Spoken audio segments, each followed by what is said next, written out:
Okay, yep. So we are all good in the group. So just thank you everyone who joins in and watches us today. Want to welcome Julie Metz to everyone. So Julie is a New York Times best-selling author of Perfection and Eva and Eve. She has written for publications including the New York Times, Salon, Dame, Red Book, and Glamour. And she's received fellowships in UDO, the MacDowell Colony, the Virginia Center for the Creative Arts, and the Vermont Studio Center. She lives with her family and two cats in the Hudson Valley. Thanks so much for joining us today, Julie. Would you like to tell us a little bit about your books? Yes. So my first book is a memoir called Perfection, and it is about my life, that events in my life that happened about 10 years or so ago. And since then, I've been busy working on my new book, and which is just out now, which is Eva and Eve. And this is a story about my mother's family. My family is Jewish, and they escaped from Nazi Vienna in 1940. And while I was growing up, I was never very satisfied with the stories that I heard. I didn't hear many, but I felt that there was something missing, and I wanted to try to fill in the gaps and really understand how the family escaped. And I was able to do that over the course of some years with research and also a lot of good luck in discovering things. And the whole story really started right after my mom died. I was going through her drawers, and I came across a small keepsake book that she had kept in the back of the drawer. She had never shown it to any of us, not even to my father. They'd been married for 54 years, and it was a little, I guess you'd call it like an autograph book that children write in. And when I found the book, I realized that there was a hidden story there and that's what set me on my journey of writing. Yeah, and it's great how you've been able to find out so much, really, isn't it? Yeah.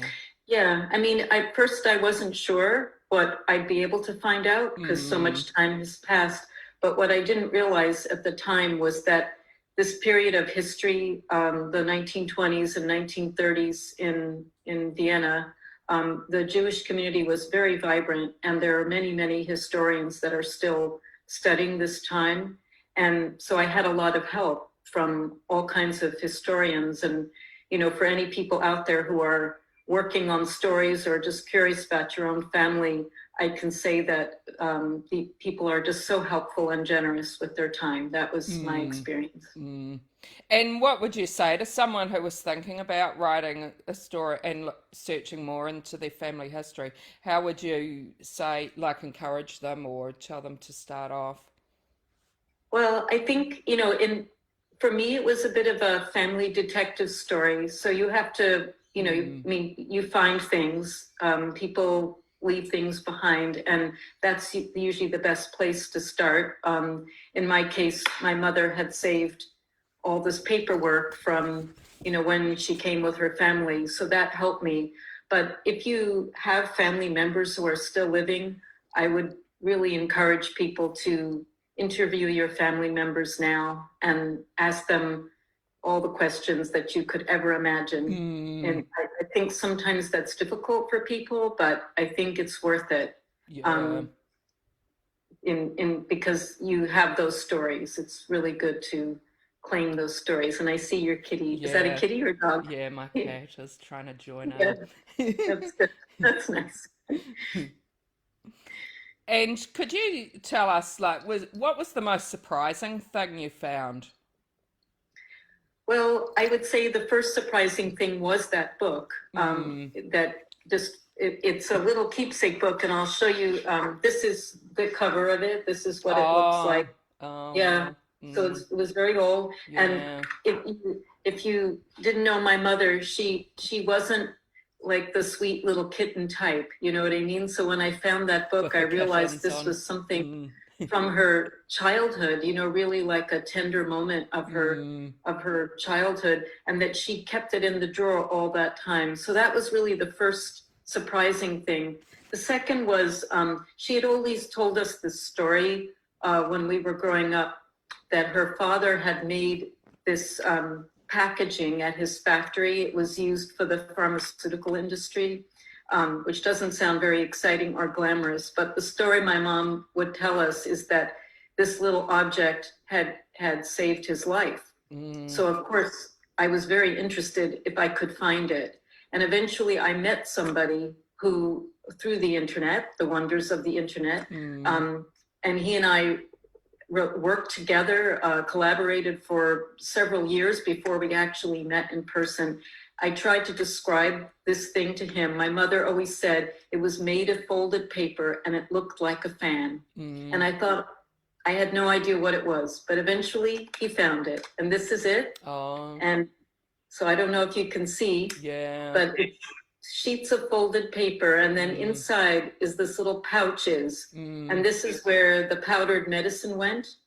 So in the days before pills were being used, this was how medicine was dispensed. Oh, wow. So, and the story my mother would say was that even after they took the business away from him, because they took Jewish businesses away from their owners, the machine that made this little fan was so complicated, they realized they couldn't run the factory without him. And so they kept him around to run this machine, and that of course saved him from being deported. So so a little piece of paper, was a very surprising thing for me. Yeah, that's really interesting, yeah. And could you tell us, had you always wanted to be a writer? Actually, for most of my working life, I was a graphic designer. I grew up in a publishing family, so there is that. We read a lot of books. There were always a lot of books around, but we were more in the graphic arts end of things. I designed book covers for many, many years until the events of my first book happened to me, and I felt compelled to write a book about it. And then once that happened, then magically I was a writer. And so now I sort of do everything, which maybe is too many things, but I keep busy. Yeah, yeah. I know what that's like. I have to Yes. agree. Multitasking. Yeah. And how easy or hard was it to get that first book published? The first book, I would say what had happened, it's a little complicated to explain, but the events that I write about happened right after my husband died very suddenly. My husband was a writer, and he was under contract to write a book, and he had an agent. So once I had written a proposal for my book, I sort of inherited his agent. So that was helpful. But I would say if there are people who are working on projects, there are ways. I mean, I was just a regular person. It's not like I had a lot of experience being a writer, being a published writer. I had none. So it's definitely something you can do if you go through the process of, the proper process. So. And did you have someone who really encouraged your writing? Well, at that time I had some friends, and then there was actually I don't know. I guess sometimes I think of her as a book angel. She was a woman in my town who told me that I really needed to write the book, the first one. Sort of almost ordered me to do it, and so I did. I listened to her, and I worked at it, and she gave me good advice, which was really just to sit and sit for 20 minutes a day and work. Don't edit yourself, don't censor, keep on going. And even if you just do it in short little bits every day, eventually, before you know it, you'll have a book. And yeah, that's really great advice. And could you tell us, do you get a lot of feedback from readers? Because you're talking about quite personal stuff. Do you find that it touches readers and they write to you about that? Yeah, I would say especially, well, this new book is just out, so Mm, you know it's that process is just beginning. With the first book, I did hear from lots of people who had been through similar experience, and I felt, you know, that was really what I'd hoped, was mm, that people would find the book and find that there's other people going through similar experiences. It's a strange thing when you're a memoir writer, because you know I'm actually kind of a I spend a lot of time alone in a room working, and then when you put a book out in the world, you know, then you're connecting with strangers, and you never know who will read your book. And yeah, you know, yeah, so yeah, there's I mean, here we are talking, and you're on the other side of the world. So yeah, that's right. yeah, Yeah, so yeah, that's pretty cool. yeah. And we've got a few people watching, so just reminding people watching, if you've got any questions for Julie, please type them in comments. Shelley's wondering about if there's anything that you really, really still want to write about that you're thinking for a next book. Yeah, so this book that I just finished, the historical part of it takes place in Vienna Mm, in the 1920s and 30s, and I found this period so fascinating that and I uncovered so much history that I decided I wasn't quite done. So the next project is shaping up to be fiction this time, so it won't be a memoir, okay. um, as I wanted to explore other stories that I uncovered while I was doing the research, but they Mm, weren't my own stories. mm, So that's what I'm going to be working on next. And I'm a little bit of the way in. I'm mm, just sort of beginning. mm. And Yeah. what sort of research have you been able to do for that? Well, because I made so many contacts with historians doing Ava and Eve, Mm, all those same historians have been very helpful again. So, in fact, the character that my mother was a child when the story happened that I tell in Ava and Eve. The character that I've created for the next book will be older than my mother was at that time, so she'll be a young woman. I wanted okay. to create a character who really was a young adult who was sort of more on her way into life, Mm, and had dreams and aspirations, and also you know, was just a bit further on in her life, where she would have had, you know, relationships with friends mm, and of course lovers and all sorts of things, and also had ambitions for what she wanted to do with her life. And then also, while I was doing research, I read so many escape stories of how people got out. They mm. weren't my mother's family story, but I read so many, and I thought, oh, there's some here Yeah. that would make a really great story, but I'll have to make it up. Mm, So mm. that's where I'm going next. Yeah, Yeah. that sounds really interesting. So the characters are sort of based on like real people, but a mixture of things and experiences that you've heard of. Exactly. Yeah. Yeah. So it'll Mm, be, you know, that there's actually going to be several characters in the book, and the story will mm, take place over quite a bit of time of different characters meeting each other.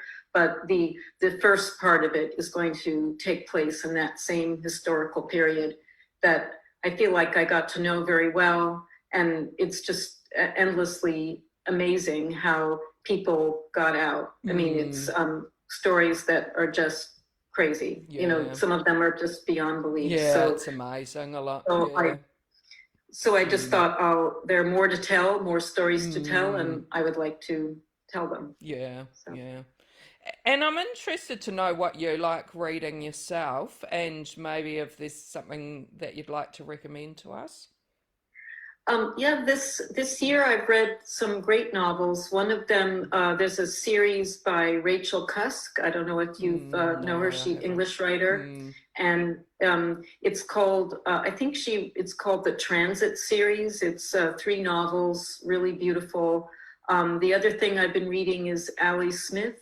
She's also an English writer. She wrote a series of novels called The Season Quartet, and I've been reading them in order. So there was autumn, winter, and I just finished spring, and then summer. I think it came out last year, but I'll be reading it this summer. So those are some books that I'm reading now. Yeah. And also I have more books. Like I'm going to read Lilac Girls. I don't know if yes, which is also a World War II story. So I'm going to be reading a lot of novels set during World War II just to get that feeling. Yeah. Thanks for those recommendations. And could you, when you've been writing, have you still had another full-time job at the same time? I do. Yes. Yeah. Well, it's So how do you fit all that in? Well, so I'm an art director still for a small publisher. I do book cover design still. And how do I make it work? All I can say is that I work very hard and that I sort of have to divide my day up in a very disciplined kind of way to make sure that I can do the things that I want to do, and that, that it all gets done.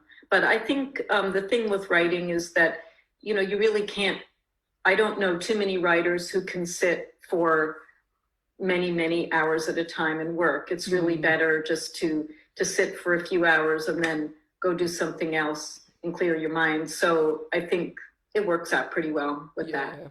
Yeah.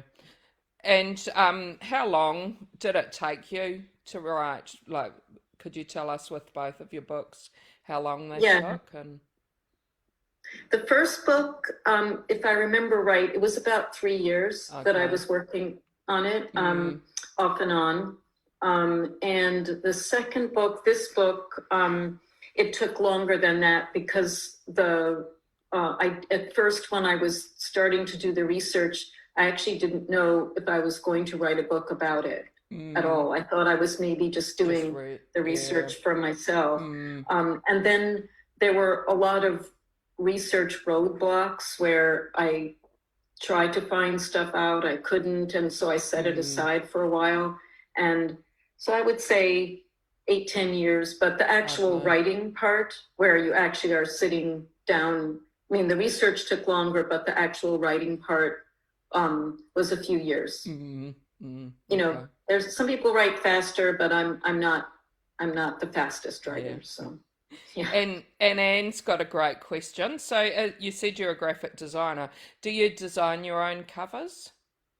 So the first book I did design my own cover for perfection for the hardcover, and then when it came out in soft cover, they did a different cover. But actually the Australian edition of Perfection, I'm pretty sure is still with my cover, which was black with a red tulip.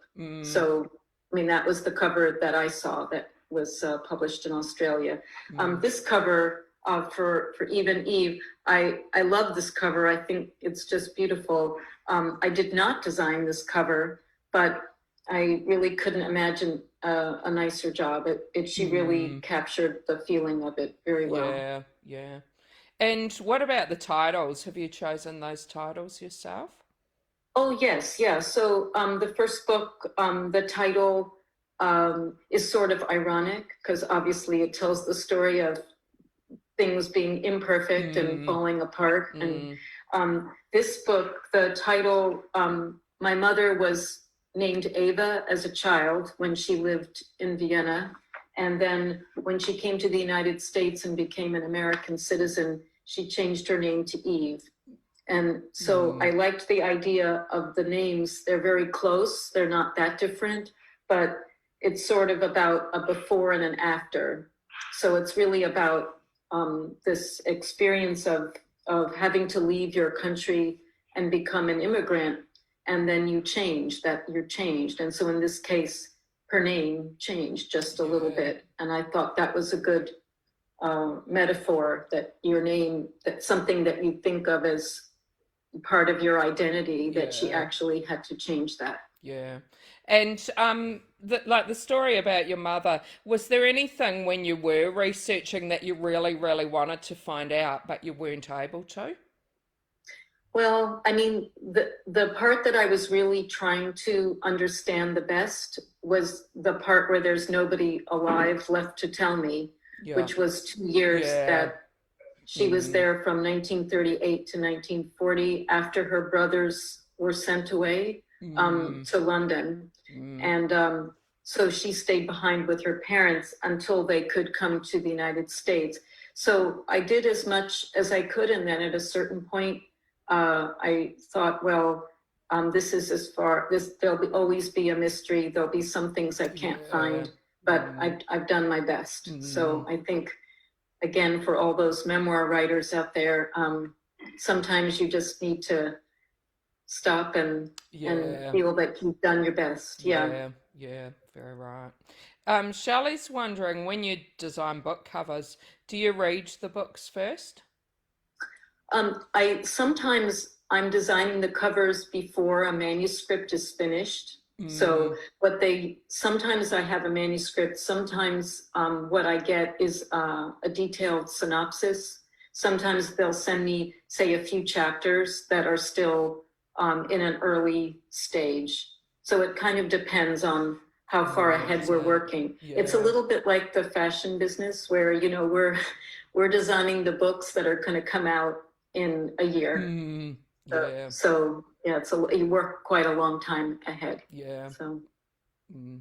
And before we finish off, if anyone's got any more questions, please type them in comments. But just wondering, Julie, if you could let us know how people can keep in touch with you and know what's happening with your books. hmm well, the best way would be my website, which is juliemetz.com. And there's lots of information there. There's an excerpt from the book and also all the interviews like this that I've done Mm, and book club events like this that I've done. And then if you'd like to follow me on Instagram, I'm at Julie Metz Writer, and I post pictures and events that are happening in my life, and mm, also my very cute cats and mm. things like that. So you get a little taste of life here in the United States in a small river town. So Mm.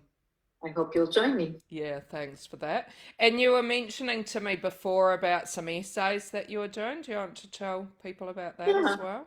Yeah, so if any, I just published an essay today in Tablet magazine, which is a Jewish magazine in the United States. And it's the subject of the essay is my quest to regain Austrian citizenship. So my mother had come from Austria and then she lost that citizenship. And so the essay is about regaining that. And Mm. uh, I'm going to be posting the link to that on my website. Yeah, thank you. So, thanks so much for joining us. It's been really interesting speaking to you. And thanks for everyone else who joined in and the questions that were asked. And thank you for having me. It's been a real pleasure. Thank Yeah. you. Bye, everybody. Bye.